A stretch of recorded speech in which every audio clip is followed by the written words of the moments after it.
अगर सरकार को नियम बदलना है तो संशोधन करे सरकार।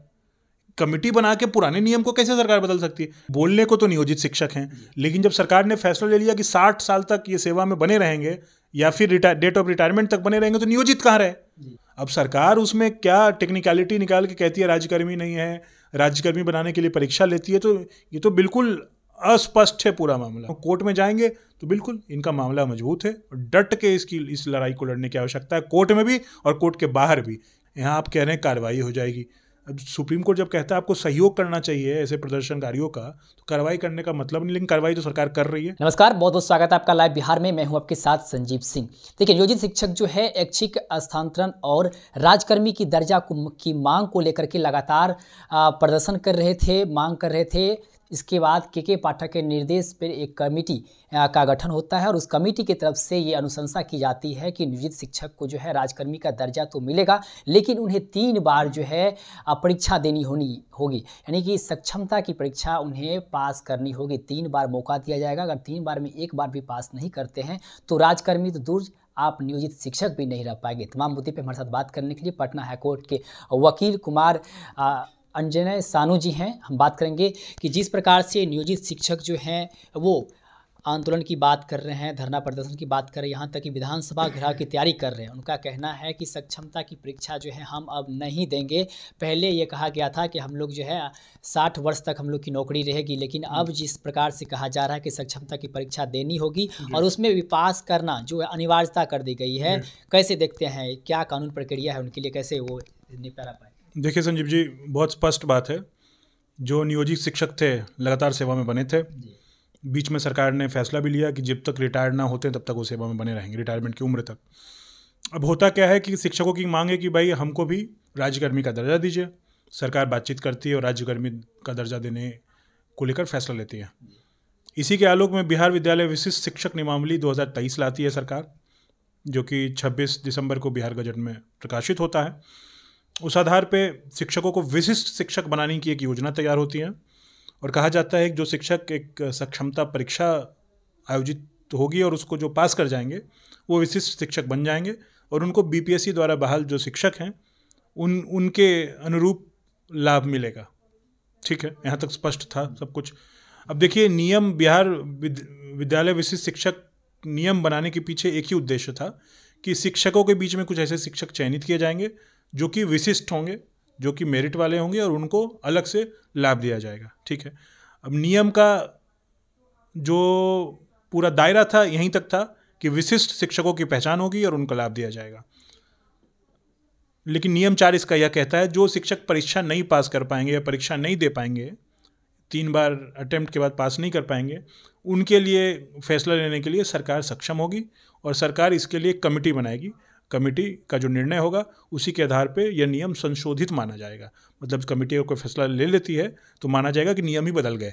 ठीक है, कमेटी की तरफ से तो अब ये कह दिया गया है कि अगर 3 बार में पास नहीं करते हैं तो आपको सेवा मुक्त कर दिया जाएगा। बिल्कुल। तो अगर कुछ ऐसे नियोजित शिक्षक हैं वो बात कर रहे हैं कि हम लोग फॉर्म नहीं भरेंगे, हम लोग परीक्षा नहीं देंगे, अगर वो परीक्षा नहीं देंगे तो क्या वास्तव में उन्हें सेवा मुक्त कर दिया जाएगा?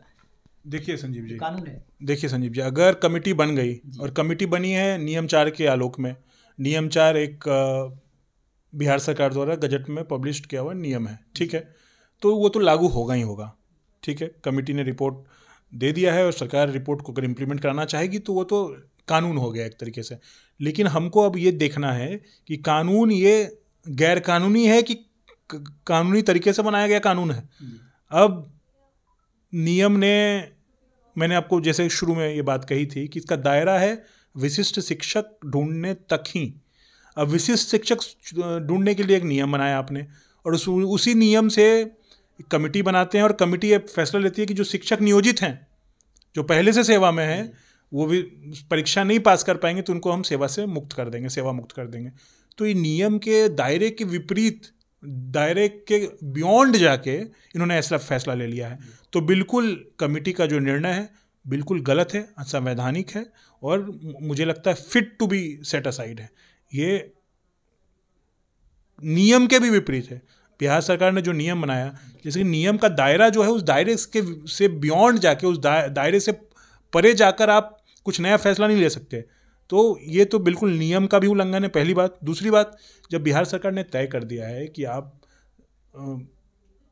रिटायरमेंट तक सेवा दे सकते हैं, तो वो उस फैसले को भी तो इसने पलट दिया बिना अमेंडमेंट किए हुए। बिना अमेंडमेंट किए हुए उस फैसले को इसने, कमिटी ने पलट दिया। क्या एक कमिटी इतनी सक्षम है कि सरकार द्वारा बनाए गए पूर्व के नियम को बदल दे बिना संशोधन के? अगर सरकार को नियम बदलना है तो संशोधन करे सरकार। कमिटी बना के पुराने नियम को कैसे सरकार बदल सकती है? विशिष्ट शिक्षक नियमावली का भी उल्लंघन है, और सरकार द्वारा पुराने जो नियम बने हैं, जो आज की डेट में भी लागू हैं, जिसके अकॉर्डिंग 60 साल तक नौकरी करने की व्यवस्था बनाई गई है नियोजित शिक्षकों के लिए, उसके भी खिलाफ है और यह गैर कानूनी है। इसको बिना किसी एप्लीकेशन ऑफ माइंड लगाए हुए इस कमेटी ने फैसला दे दिया है। जी, अगर नियोजित शिक्षक अगर कोर्ट में जाए, अगर इनके खिलाफ, इस अनुशंसा के खिलाफ, तो क्या उन्हें इंसाफ मिलेगा? क्या ये अनुशंसा जो है वापस हो सकती है? पहली बात कि बोलने को तो नियोजित शिक्षक हैं, लेकिन जब सरकार ने फैसला ले लिया कि 60 साल तक ये सेवा में बने रहेंगे या फिर डेट ऑफ रिटायरमेंट तक बने रहेंगे, तो नियोजित कहाँ रहे? नियोजित का अर्थ क्या होता है? कॉन्ट्रैक्चुअल। लेकिन जब आप जीवन भर सेवा में बने रहेंगे, जब तक आप रिटायर ना होते हैं, इसका मतलब है आप रेगुलर एम्प्लॉई हैं। अब सरकार उसमें क्या टेक्निकलिटी निकाल के कहती है राज्यकर्मी नहीं है, राज्यकर्मी बनाने के लिए परीक्षा लेती है, तो ये तो बिल्कुल अस्पष्ट है, पूरा मामला अस्पष्ट है। नियोजित शिक्षकों के साथ, उनकी भावनाओं के साथ, उनके सेवा शर्त के साथ बिल्कुल खिलवाड़ हो रहा है लगातार। और जब अब जो आप बात कह रहे हैं उस बात पे आ रहा हूँ, कोर्ट में जाएंगे तो बिल्कुल इनका मामला मजबूत है, और डट के इस लड़ाई को लड़ने की आवश्यकता है, कोर्ट में भी और कोर्ट के बाहर भी। क्योंकि यह सारी लड़ाइयाँ सिर्फ कोर्ट में नहीं लड़ी जाती। कोर्ट में तो क्योंकि आपको क्या लगता है विशिष्ट परीक्षा नियमावली कैसे आई है? तो दबाव बनाने के बाद आई है ना। सरकार पे लाखों शिक्षकों का लगातार दबाव था, तभी ये नियमावली आई है। नहीं तो आज से 10 वर्ष पहले भी आ सकती थी नियमावली, आज ही क्यों आई? इसी प्रकार मुझे लगता है नियोजित शिक्षकों को दबाव बनाते रहना चाहिए, और कोर्ट में भी डट कर इसको चैलेंज करके इसको सेट असाइड करने की पूरी ईमानदार कोशिश करनी चाहिए। इसी से जुड़ा एक मुद्दा है, जैसे कि नियोजित शिक्षक जो हैं वो जब धरना प्रदर्शन की बात करते हैं, आंदोलन की बात करते हैं, तो फिर से ये कहते जाता है कि यदि कोई भी शिक्षक कार्य को छोड़ करके, यानी पठन पाठन का कार्य छोड़ करके अगर आप किसी धरना प्रदर्शन में शामिल होते हैं तो आप पे कार्रवाई की जा सकती है। क्या वास्तव में कार्रवाई उस पर हो सकती है, या लोकतंत्र में सबको अधिकार है धरना प्रदर्शन करने का? बिल्कुल सही बात है, लोकतंत्र में सबको अधिकार है धरना प्रदर्शन करने का। लेकिन दूसरी यह बात है कि आप सेवा में हैं, तो आप जिसके लिए सेवा कर रहे हैं तो उसके भी रूल्स रेगुलेशंस को पालन करने का आपका कर्तव्य है। तो दोनों के बीच में एक बैलेंस बनाने की आवश्यकता है। रामलीला मैदान केस में सुप्रीम कोर्ट ने स्पष्ट कहा है कि किसी भी ऐसे बड़े कारण के लिए धरना देना लोगों का मौलिक अधिकार है, और साथ साथ यह भी कहा है ऐसे अधिकार को एक्सरसाइज करने में, ऐसे अधिकार का उपयोग करने में सरकार को धरना प्रदर्शन करने वाले लोगों का सहयोग करना चाहिए। सुप्रीम कोर्ट ने सहयोग करने की बात कही है, यहाँ आप कह रहे हैं कार्रवाई हो जाएगी। अब सुप्रीम कोर्ट जब कहता है आपको सहयोग करना चाहिए ऐसे प्रदर्शनकारियों का, तो कार्रवाई करने का मतलब नहीं, लेकिन कार्रवाई तो सरकार कर रही है।